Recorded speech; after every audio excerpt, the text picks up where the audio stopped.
Well, is the Land Rover 110 the world's most versatile vehicle? Yes, I think it is. I'm going to show you why. You might disagree, and if you do, give me a better answer in the comments. So today I'm in the village of Falkland in Fife, and I'm going to be climbing some hills. I've got all this stuff in the back, and later on I'm going to be wild camping up in the Highlands, and then tomorrow climbing some really remote hills where I will be using the bike to gain access. Last time you saw this vehicle, it probably looked like this, and over the course of this video I'm going to explain and show you how I turned it into its current state and how simple it was to do. Right, well, you might see some scenery in this one as well. So when I was young and foolish, I thought an 80 or a 90 was the perfect Land Rover. Short wheelbase, short departure and approach angles, great, but you couldn't get anything. Couldn't get anything in it. Good off-road, choppy ride. I looked at 110s and I always thought they were the size of a bus. But I think vehicles have got bigger over the years, haven't they? If you look at the Japanese pickups and even the more modern Land Rovers, they're all huge with long wheelbases, far in excess of most Defenders. So we picked the 110 up a few years ago, and I just wanted it as a daily drive. And as you will know, I've converted it to use it for recovery, and it does a rather good job at that. It's got enough room for us, our stuff, for a week if we're going away. Hold on a minute, this is where I'm going today, I think.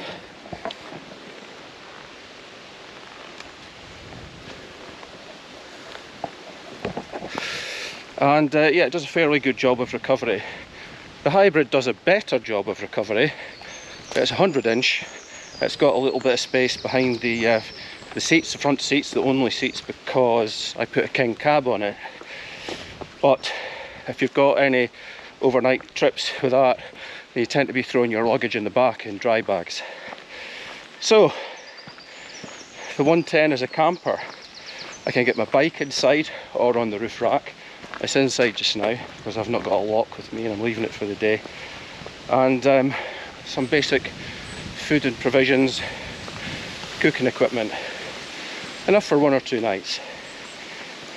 When I get back off this hike, I'll show you exactly how I converted it and how I live in it. Oh, and it's a 15-mile hike with 3 summits, so don't expect me that to be any time soon. It'll probably be dark when I'm explaining it to you.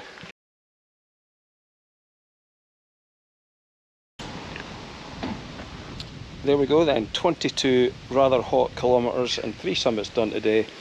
Back in the lovely little village of Falkland, and I've got a meeting in about an hour, which is the whole reason I'm here, which is for the Scottish Borders Hill Rally.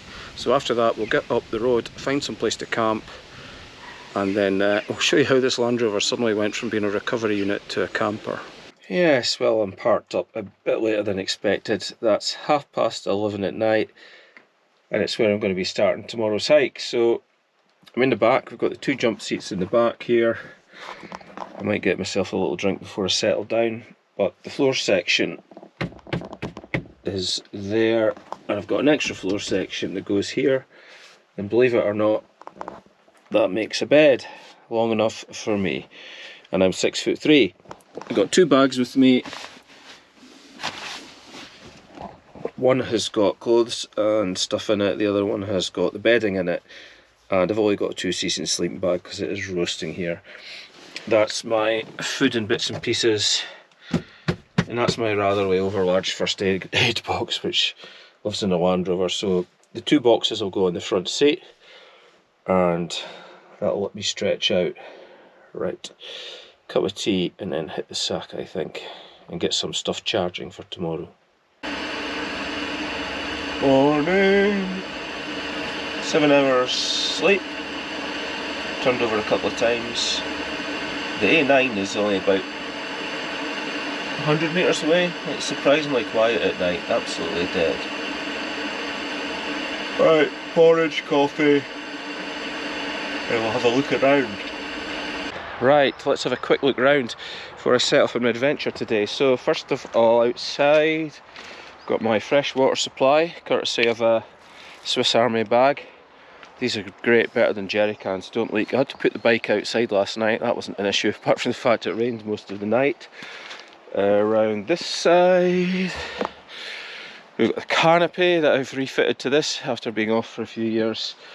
My recovery gear's still in the lockers, and the lockers mean it is a little bit narrower inside, so that's why it's a one person and not a two person.